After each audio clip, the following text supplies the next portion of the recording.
posse. Eu acho a coisa mais chata do mundo é posse, ainda mais posse de prefeito, né? Porque é chato. Eu acho tudo muito chato, muito burocrático e tal. Mas é muito importante, não a posse em si. Muito importante o que aconteceu ontem, porque essa gente vai comandar os destinos de onde a gente mora pelos próximos 4 anos. E aconteceu um fenômeno que é notável. No caso do Brasil, é impressionante.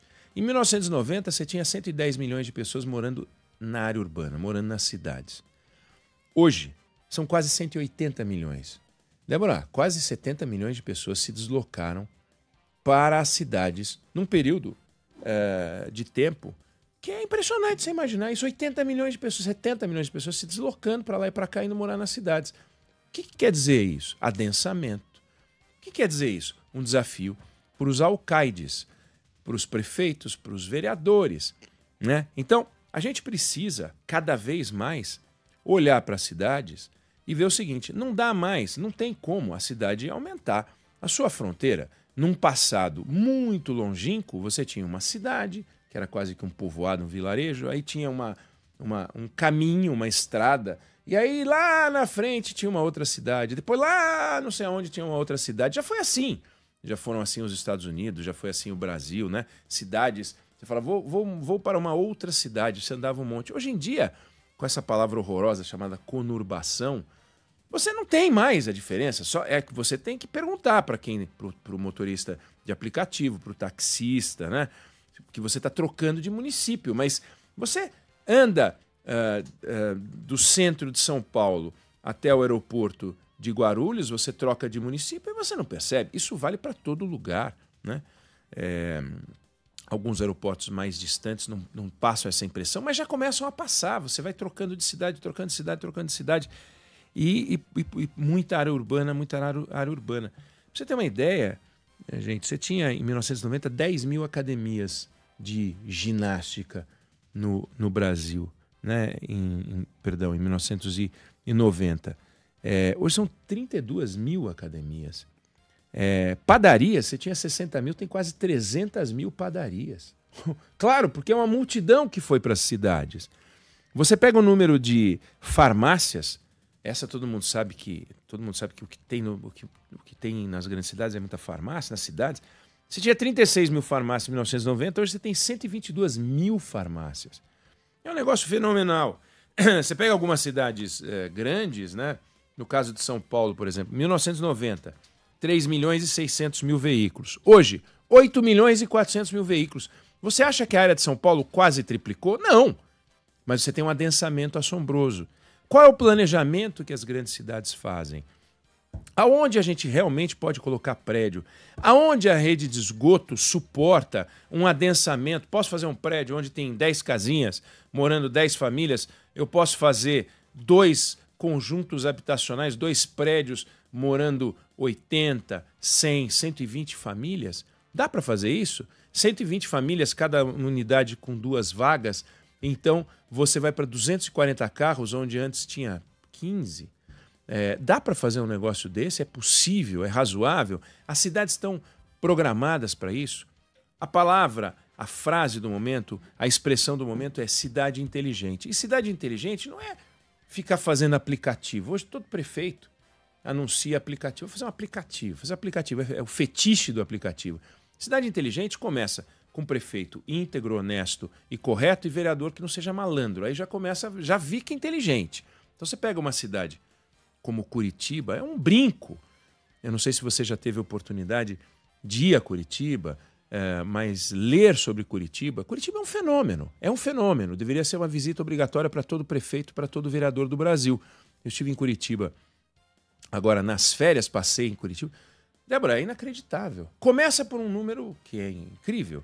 Você tem 50 metros quadrados por habitante de parque. Só 4 vezes mais do que a cidade de São Paulo. Só 4 vezes mais do que a cidade de São Paulo. Então, é a ideia de que lazer, espaço, integração é fundamental. O sistema de transporte é inteligente. A cidade é muito arrumada. Vai me dizer quem mora em Curitiba que ela tem uma porção de defeitos. É evidente que tem um monte de defeitos em Curitiba, mas a quantidade de virtudes que vem sendo construídas, né, empilhadas ao longo das várias administrações, agora assume o prefeito Eduardo Pimentel. Não importa se o camarada é de direita, de esquerda, o fato é que tem um caminho que eles encontraram, que é aquilo que a gente sempre prega para o Brasil, para os estados e para as cidades. Um caminho, um plano, um rumo, para que não importa se você chega um pouco mais à esquerda, um pouco mais à direita, mas o caminho está dado, porque progresso, desenvolvimento, avanço de uma cidade não pode conter uma discussão ideológica tão grande assim, que a gente viu acontecer no debate das cidades, que é uma coisa meio maluca. Então, a integração de trabalho com casa, com transporte, os desafios das cidades hoje em dia estão dados, quer dizer, os nossos grandes problemas são conhecidos, que tem a ver com mobilidade urbana, né? Tá dado, todo mundo sabe que a mobilidade urbana é um grande desafio, né? Segurança pública é um grande desafio, uma coleta inteligente, uma coleta uma feita no horário adequado, a varrição feita no horário adequado, uma iluminação é fundamental. Então, quando você olha hoje a discussão do que é a gestão das grandes cidades, é um assunto muito técnico, muito municipal mesmo. Não cabe ficar fazendo discussões ideológicas sobre segurança pública, habitação, desigualdade social. São problemas que os prefeitos têm que enfrentar, os vereadores têm que enfrentar, não importa a que partido eles pertençam.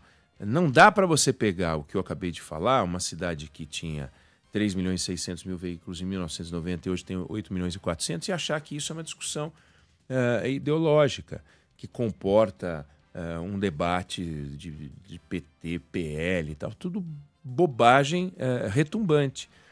Pega, Débora, a gente já falou tanto disso que até irrita. Qual cidade brasileira hoje, você que mora numa cidade, diz pra gente, 11 999 592 100, as calçadas da sua cidade, como é que são? Né? Então, hoje em dia, uma pessoa que tem dificuldade de locomoção, eu não estou nem falando do cadeirante, dificuldade de locomoção. Como é que uma pessoa pode ir de uma esquina a outra andando pela calçada sem ter que muitas vezes desviar de mesas, sem ter que desviar dos buracos, sem ter que desviar dos degraus? Muitas vezes você tem que ir para a rua. Não tem jeito. Eu estive fazendo a cobertura do G20 no Rio de Janeiro e a gente estava hospedado num determinado hotel e eu fui comer num restaurante na mesma quadra. Eu andei 8 estabelecimentos. Eu não troquei de quadra. Eu tive que ir para a rua 2 vezes. 2 vezes eu tive que ir para a rua. Ah, mas isso é um defeito do Rio de Janeiro? Claro que não. Na cidade que eu moro, que é São Paulo, isso é uma constante. Não dá para você ir do ponto A para o ponto B, sempre indo na calçada, sempre... Não dá, não é impossível. A sinalização é pavorosa. As prefeituras não cobram dos prestadores de serviço uma comunicação clara no local da obra. Sabe que na Inglaterra eles criaram um bonequinho chamado, se não me engano, é Bob Goodsight, que é um bonequinho que é um construtor. Um construtor, ele usa uma roupinha de construtor, tem um martelinho, tem um alicatinho. Então vai ter uma obra, uma intervenção num determinado lugar, esse bonequinho vai nas escolas daquele lugar, vai nos hospitais daquele lugar, distribui folhetos para os moradores. Aí todo mundo fica sabendo que ali, durante 15 dias, 20 dias, um mês, um ano, não importa, vai haver uma intervenção urbana. O nome disso? Respeito. E aí as empresas são pontuadas. As empresas que fazem isso com mais qualidade recebem uma pontuação maior. E recebem um índice, que é um índice de aprovação pela comunidade. Não tem nada disso no Brasil. Isso é uma zona. Vocês já viram como é que é? Uma empreiteira vai fazer uma obra qualquer, pequena na cidade, chega lá um caminhão, os funcionários, a sinalização é um fio com os cones e em cima da obra, quer dizer, não tem um alerta na próxima quadra, atenção a 400 metros, não tem nada disso, é uma bagunça. Vão cortar a grama numa ilha central e tal, de repente você vê os funcionários na rua, do nada, inclusive correndo o risco de ser atropelados. É um absurdo, é uma falta de respeito com a comunidade. A cidade é feita para que as pessoas sejam felizes. A cidade não é feita para que nós, habitantes, trabalhemos para governadores, prefeitos, presidente da República, vereadores e tal. E, no entanto, fica parecendo que é isso, que eles são os senhores do lugar. Não, eles são os servidores do lugar. Isso é muito importante. Então, como está começando agora uma nova gestão, muitos dos prefeitos foram reeleitos e, portanto, não é começando, mas recomeçando, está aí uma coisa importante. Tem o saneamento financeiro, que é importante. 30% dos municípios no Brasil hoje não possuem, não arrecadam os recursos suficientes para poder manter a estrutura da prefeitura e da Câmara dos Vereadores, o que já é um absurdo. E mesmo assim foram criadas várias cidades. Felizmente esse processo foi interrompido. Só 30% dos municípios brasileiros são autossuficientes.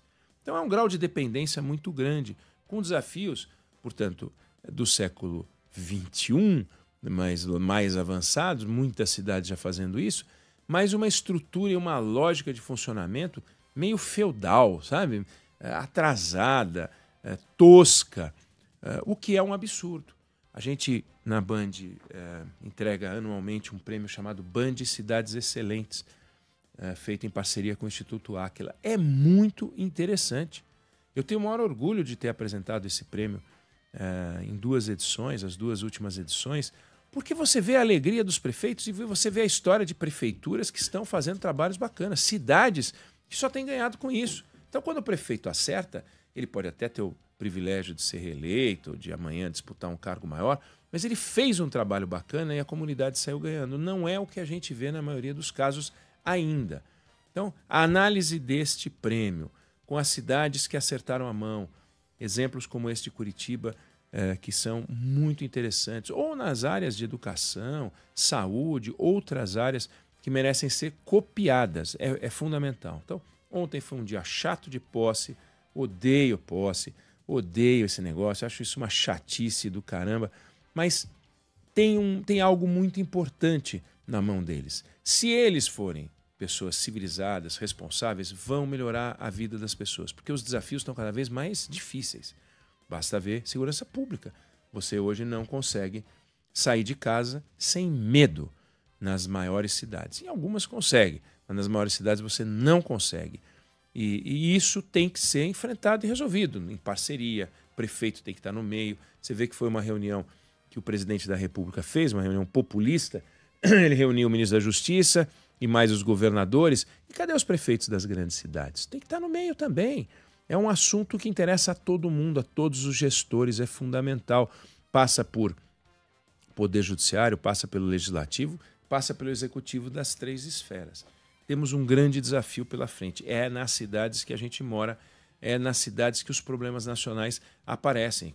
Tem os problemas chamados como inflação, dívida pública e tal, mas tudo isso deságua na cidade, nas pessoas em situação de rua, uma quantidade impressionante nas grandes cidades, na droga, na sujeira.